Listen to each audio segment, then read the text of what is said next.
Aggiornamento con le ultimissime news di casa Inter, augurando buona Pasqua a tutti voi. Riportiamo oggi uno dei format in assoluto più richiesti qui su Passione Inter, ovvero andiamo a condensare in pochi minuti tutte quelle che sono le notizie principali del momento tra campo, in vista di Inter-Empoli finalmente si torna in campo, e calciomercato, perché ci sono delle novità da commentare tra difesa e attacco. Ben ritrovate allora amiche e amici passione interisti in questo nuovo contenuto episodio di oggi. Vi invito subito a lasciare un mi piace e se non l'avete ancora fatto, mi raccomando, iscrivetevi al canale, aiutateci, cerchiamo di arrivare quanto prima ai 70.000. Forza, spingiamo tutti quanti e iscrivetevi subito al nostro canale. Vado veloce, vado a raffica perché ci sono un bel po' di cose da dire, un bel po' di notizie e parto da Inter-Empoli, parto finalmente da notizie di campo. Lo ricordo, si giocherà lunedì alle 20:45, noi quindi saremo in diretta a partire dalle 19:30 come sempre per commentare insieme la partita con la nostra live reaction. Oltre a Lautaro Martinez che è rientrato in leggero ritardo a causa delle coincidenze aeree, Inzaghi recupera anche Jan Sommer tra i pali, oltre a Carlos Augusto e pure Sensi addirittura. Restano fuori invece De Vrij e Arnautovic che cercheranno di riesserci contro l'Udinese l'8 aprile e Quadrado invece avrà ancora qualche giorno in più. Quindi per la probabile formazione in vista dell'Empoli si dovrebbe andare con Sommer tra i pali, Acerbi torna al centro della difesa dopo questi giorni infuocati, ecco, di una vicenda che abbiamo commentato abbastanza, Bastoni a sinistra e a destra per completare la difesa c'è un ballottaggio aperto in questo momento, ne sapremo di più solo nelle prossime ore, tra Bissek o Pavard ovviamente, da decifrare chi sarà titolare lì, così come c'è da decifrare anche tra Darmian e Dumfries sulla destra centrocampo, mentre per il resto si va verso il solito con Barella, Çalhanoğlu, Mkhitaryan, Di Marco a sinistra e in attacco Thuram e Lautaro Martinez. Lautaro Martinez che è chiamato a sbloccarsi perché ho già letto approfondimenti, analisi allarmistiche per parlare di questa crisi del gol di Lautaro Martinez che addirittura non segna da un mese, anzi oltre un mese addirittura, visto che l'ultimo gol lo ha segnato all'Atalanta lo scorso 28 febbraio. Peccato che a marzo ci sia stata la sosta per le nazionali, quindi per 2 settimane non si è giocato e comunque si sono giocate 4 partite, in una delle quali Lautaro Martinez non è nemmeno entrato in campo, quindi non sta segnando da 3 partite di fatto Lautaro Martinez, però sappiamo bene che questa è stata una sosta molto particolare durante la quale tra Acerbi, Octree, i big in vendita tutti i giorni saltano gli obiettivi, rinnovi bloccati, eccetera, eccetera, è stato sparato addosso all'Inter in ogni modo possibile, per cui lo capiamo. Più che altro, tornando seri, su Lautaro il ragionamento che stavamo sottolineando nell'ultima diretta è relativo ai cartellini, nel senso che lui, Mkhitaryan e Pavard sono tutti e tre diffidati e quindi il calendario dell'Inter prevede nell'ordine Empoli in casa, Udinese in trasferta, Cagliari e poi il derby contro il Milan. Qualcuno quindi ecco suggeriva di cominciare a fare magari qualche ragionamento su delle, chiamiamole ammonizioni tattiche da poter prendere per ripulire poi tutte le diffide in vista del derby. Non so cosa ne pensate voi, ma aspetto un po' nei commenti i vostri giudizi, così poi li analizziamo. Io personalmente mi limito a commentare la formazione, una formazione che dovesse essere quella di cui parlavo poco fa, mi trovo d'accordo nel voler schierare i cosiddetti titolari, diciamo così, perché comunque dopo Madrid, dopo Napoli, c'è bisogno di ripartire subito molto forte in campionato. Si gioca in casa, San Siro ancora una volta tutto pieno e ridare una bella spinta di entusiasmo per riprendere questa cavalcata verso lo scudetto e chiudere finalmente questa corsa per lo scudetto quanto prima, lo trovo molto importante. Detto questo, andiamo anche alle altre notizie.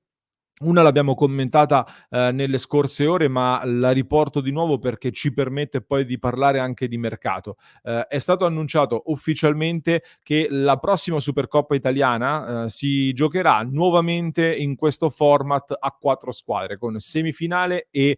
finalissima. Si giocherà sempre in Arabia Saudita e si giocherà a inizio gennaio 2025. L'Inter, da quello che abbiamo saputo, è stata l'unica squadra ad opporsi a questa scelta, a questo format, un format che invece ha messo d'accordo praticamente tutti perché porta più soldi a tutto il movimento italiano, crea però un calendario che per me è abbastanza folle. Non so cosa ne pensate voi, però con il nostro Antonio Siracusano in redazione stavamo facendo i conti, praticamente l'Inter tra Serie A, Coppa Italia, Supercoppa italiana, la nuova Champions League con almeno 2 partite in più sicure, il mondiale per club che si giocherà poi a fine stagione, ecco, se l'Inter dovesse andare in fondo a tutte le competizioni, come ci auguriamo, giocherebbe 69 partite addirittura 70 in caso di spareggio per lo scudetto, perché può esserci anche lo spareggio per lo scudetto. E un paragone, l'anno scorso con la finale di Champions e la finale di Coppa Italia l'Inter ne aveva giocate 57 in totale, quindi si sale di un bel po' ancora. Aggiungiamoci l'Europeo e la Coppa America che si giocheranno tra giugno e luglio, una possibile tournée in Cina ancora da vedere, eppure le Olimpiadi, tra l'altro, qualcuno potrebbe anche partecipare alle Olimpiadi.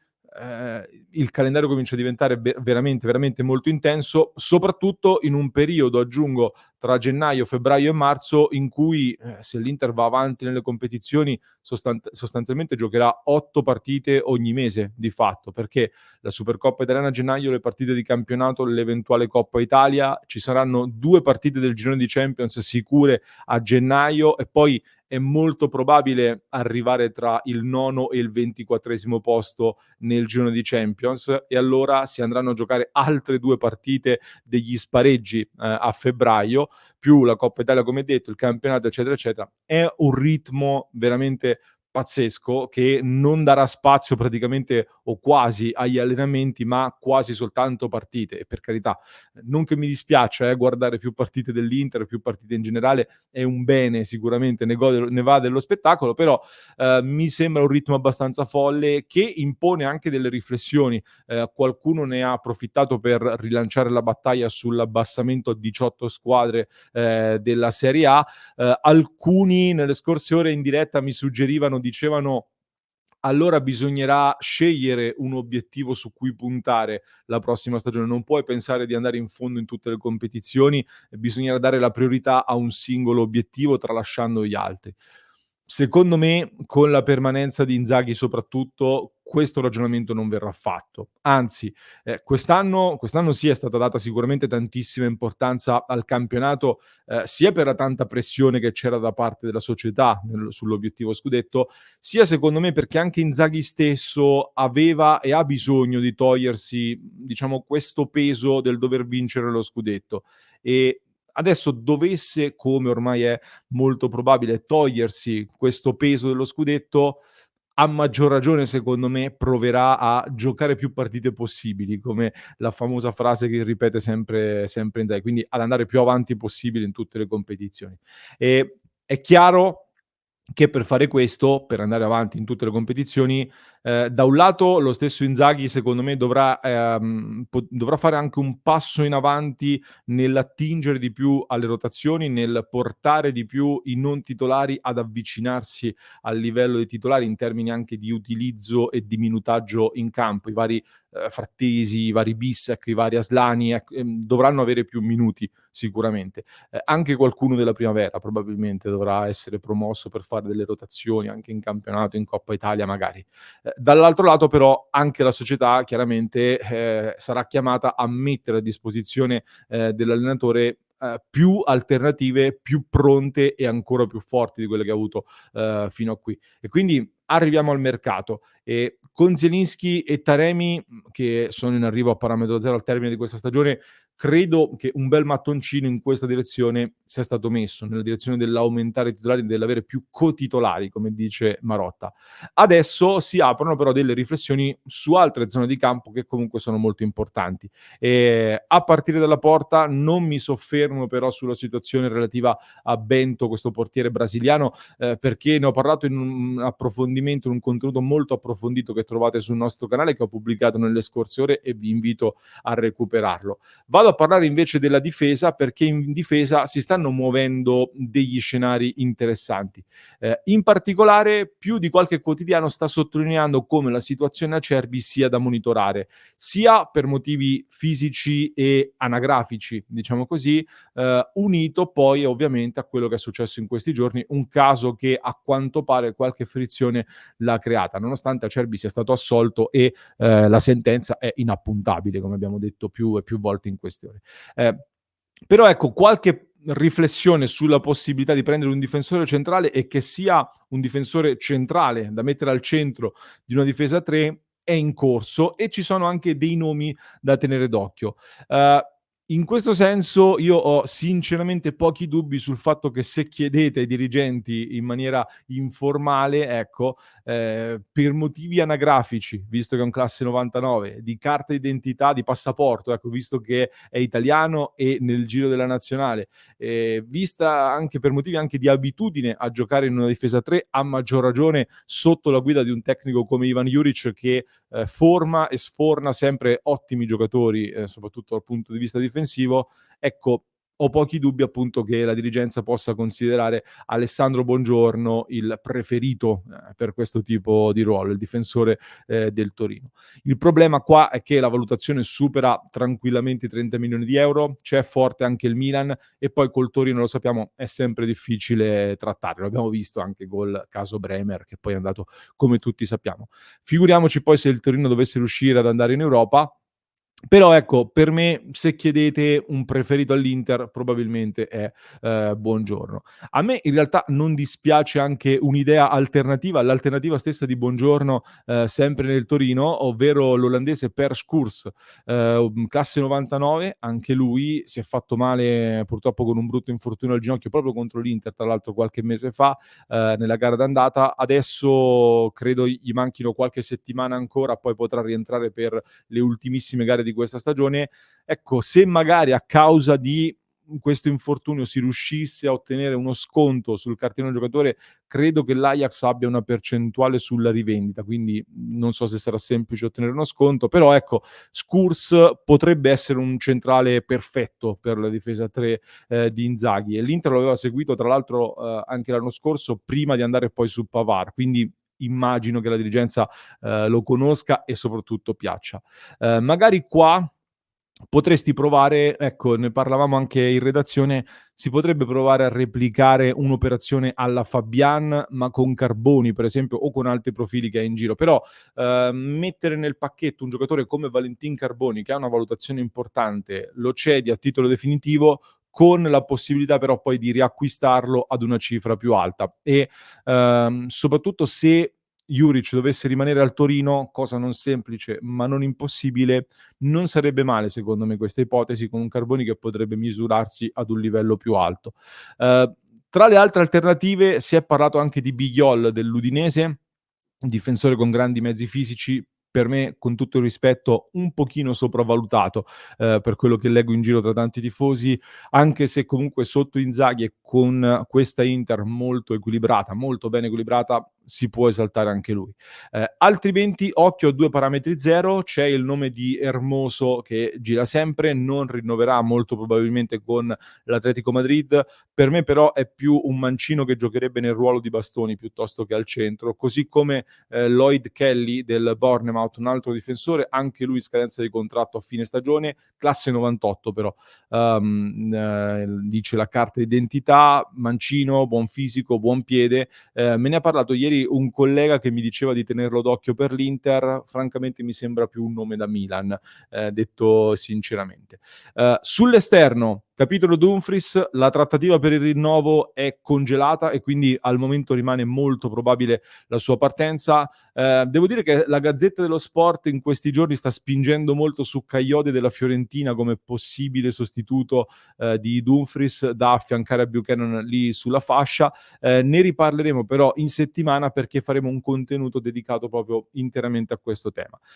Chiudiamo però con l'attacco invece perché ci sono degli aggiornamenti in particolar modo su Gudmundsson, perché su Gudmundsson del Genoa sono girate in queste ore due versioni totalmente opposte. Da un lato c'è chi come Fabrizio Biasini, per esempio giornalista che immagino conoscerete,